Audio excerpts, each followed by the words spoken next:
There's a lot of talk today about the electrification of vehicles, but in the commercial vehicle space, the diesel engine is still king. We are here with Carl Sievertson, the Chief Technology Officer of our vehicle group, to talk more about vehicle emission standards and fuel economy.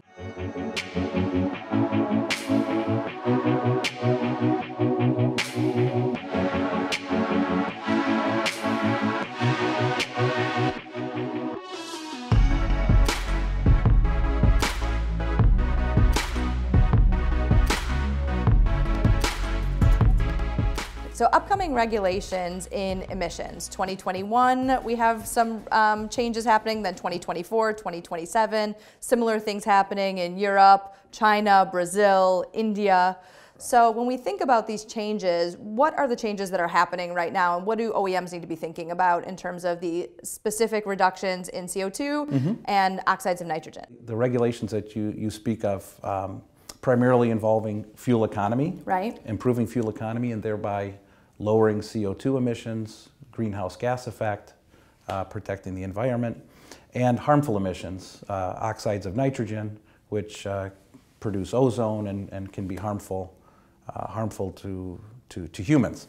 So those are the two main constituents that the regulatory bodies are trying to reduce and improve. So that space between 2024 and 2027, where the regulatory requirements are just now firming up. It's becoming pretty clear that a significant reduction in NOx is going to be mandated both in California. The thinking is hopefully one standard across the U.S. and then the European Union is following suit in a very similar way. We expect to see more of a convergence of standards, and so we're working on those technologies that are going to help our customers meet those ever more stringent regulations beyond 2024. But making that even more complicated is the testing is becoming more stringent, more real world. Okay. Also measuring at low loads. So vehicles do spend a fair amount of time idling or operating at low load, not always at full power. And it's at those times where right now they're producing some of their highest emissions, if you will. So that would be like really in the city? In the city, stop and go, those kind of things. Okay. And so the regulations are really honing in on minimizing and controlling emissions, during those use cases as well, or those operating modes. And so the overall level coming down, the more real world kind of measuring technique, and this focus on kind of closing this low load exemption is what's really driving what we think is going to be quite a technology adoption or revolution as you move past 2024.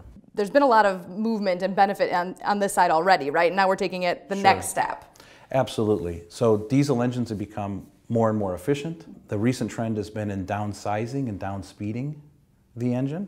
Running it at lower RPM, running at more efficiency with less valve train and friction losses. Does that do anything to torque? Not in terms of its drivability down the road, but in terms of how it affects other systems in the engine, like, for example, decompression engine braking. The slower the engine is turning, generally speaking, the less power that you can derive from a decompression engine brake when the truck needs to slow down and not rely on its foundation braking. So as the vehicle manufacturers and the engine manufacturers downspeed, our technology has had to improve in order to keep the level of performance what you would expect. But what other benefits do we get when we look at fuel economy in a commercial vehicle? So from a commercial vehicle standpoint, really it's all about total cost of ownership, right? The more fuel that's saved, the more money that goes in the owners or fleet owners' pockets. Right. So it's extremely important. But like I said before, for all of us, the less fuel that's consumed, the less greenhouse gases that are emitted, and the less impact we're going to have on our total climate. So we know that the diesel engine is going to be around for a long time. Yes. So whatever we can do to make it more efficient is really important for the environment, but also for fleet owners. Absolutely. So when we think about electrification, talk to me a little bit about hybrids. Sure. So as we look at the total commercial vehicle space, and we look at improving efficiencies and reducing harmful emissions, electrification is clearly going to play a role.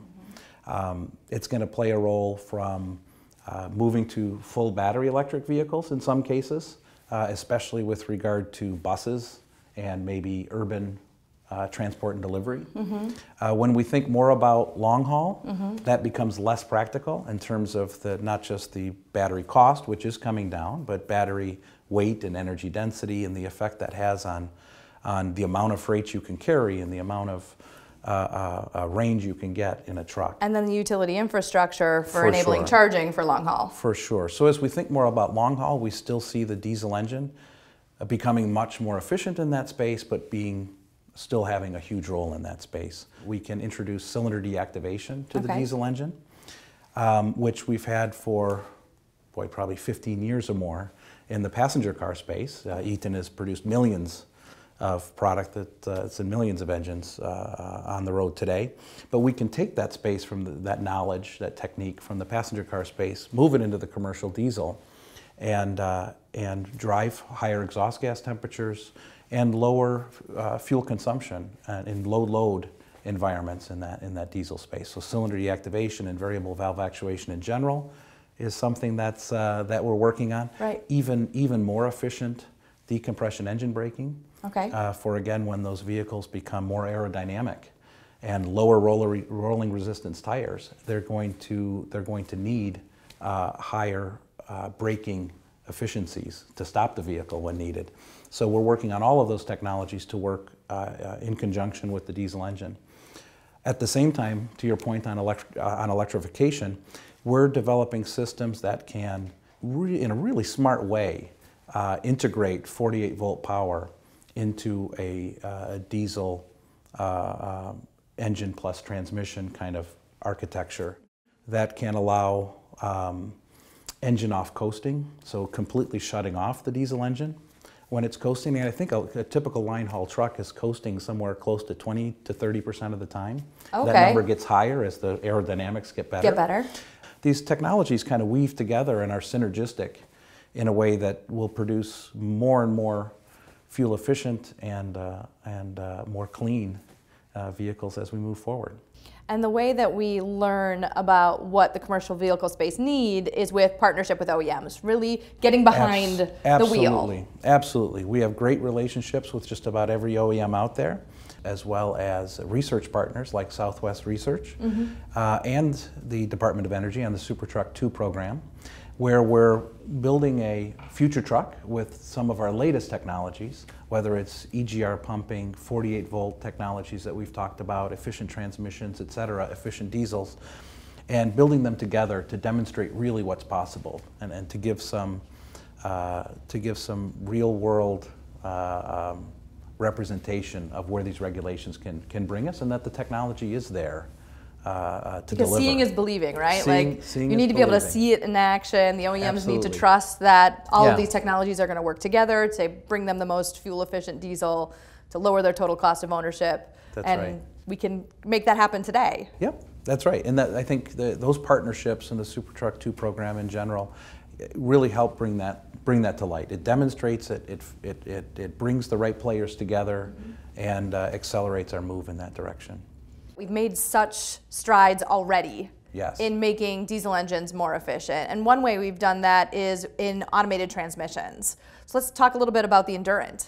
Sure. So the Endurant is one of our most efficient transmissions ever, with improvements in durability and performance, low-speed performance, shift performance, and efficiency calibration.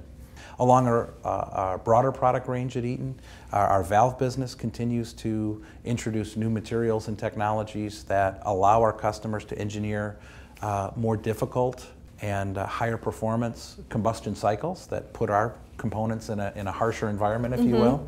But we're there stepping up and providing product that meets the challenge, and again, moving to improve efficiency.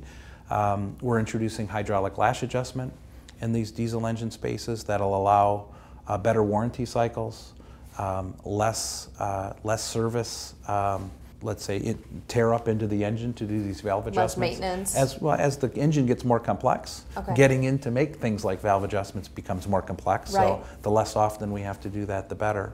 Our engine braking technology is improving performance and enabling some of the downspeeding that drives fuel economy.